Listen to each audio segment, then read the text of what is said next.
ഒരെണ്ണം ഒന്ന് എടുത്ത് നോക്കാമായിരുന്നേ. ഒരെണ്ണം ഒന്ന് അടിച്ച് നോക്കട്ടെ. ഉണ്ടോ?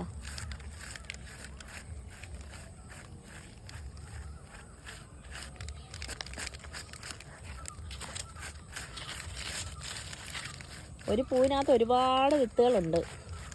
ഈ വിത്തുകളൊക്കെ കിളിക്കുന്നതാണോന്ന് ഒന്നും അറിയത്തില്ല. നമ്മളിതിൻ്റെ വിത്ത് വാങ്ങിച്ചാണ് നട്ടത്. ഹൈബ്രിഡ് വിത്താണോന്നും അറിയത്തില്ല. അതിന് ഇത് കിളിക്കുമോന്നൊന്നും അറിയത്തില്ല.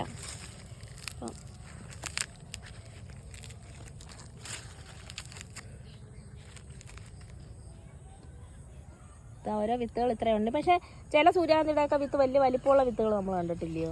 ഇത് പക്ഷേ അത്രയും വലിപ്പമില്ല. ഇത് ചെറിയ ടൈപ്പ് വിത്തുകളാണ്. അപ്പോൾ ഇതാണോ എണ്ണയാട്ടി എടുക്കുന്നതെന്നൊന്നും എനിക്ക് യാതൊരു പിടുത്തവും ഇല്ല. അപ്പോൾ ഇത് പൂ കാണാൻ വേണ്ടി ഞങ്ങൾ വെച്ചതാണ്. പക്ഷേ ഇത് കുറേ ഉണ്ട് കേട്ടോ. ഒരു 10 കിലോയോളം കാണുമെന്ന് തോന്നുന്നു വിത്തുകൾ. അപ്പോൾ ഇത് ഇനിയും വെയിലത്തിട്ട് ഉണക്കി ഈ എണ്ണയാട്ടി എടുക്കുവാൻ തോന്നുന്നു. പിന്നെ അതിൻ്റെ സീഡ് നമുക്കല്ലാതെ പച്ചയ്ക്ക് കഴിക്കാൻ പറ്റുമെന്ന് തോന്നുന്നു. അപ്പോൾ സീഡൊക്കെ ഇങ്ങനെ കടകളിൽ ഇരിക്കുന്ന കാണാം, അതിൻ്റെ തൊലിയൊക്കെ കളഞ്ഞതേ.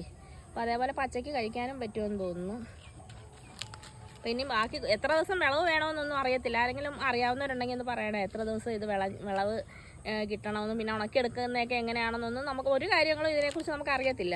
പൂവുണ്ടായി ഈ വിത്ത് ഉണ്ടായെന്ന് മാത്രമേ അറിയത്തുള്ളൂ. ബാക്കി ഇത് പ്രോസസ്സിങ് ഒന്നും അതിനെക്കുറിച്ചൊരു കാര്യങ്ങളും നമുക്ക് അറിയത്തില്ല കേട്ടോ. ഇതാണ് നമ്മുടെ സൂര്യകാന്തി വിത്ത്. ഇത് കണ്ടോ, ഇത് ഇച്ചിരി വലിയ പൂവാണ്. അതായത് കണ്ടോ, ഈ പൂവിൻ്റെ ഇത് ഇച്ചിരിയും കൂടെ വലുതാണ്. അതേപോലെ തോന്നില്ല, അവിടെ ഒരെണ്ണം കൂടെ ഉണ്ട്. ഇവിടെ ഉള്ളതൊന്നുണ്ട്. എനിക്കൊന്ന് ഈ കൂട്ടത്തിൽ ഏറ്റവും വലിയ പൂവ് ഇതാണെന്നാണ് തോന്നുന്നത്. ഈ പൂവാണെന്നാണ് തോന്നുന്നത്.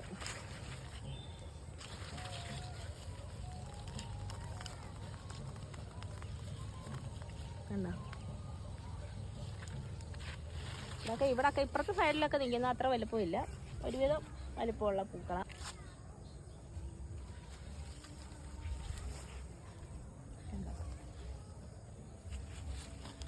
നമ്മുടെ കൃഷിയൊക്കെ ഏകദേശം ഒരുവിധം കഴിയാറായിരിക്കുകയാണ്.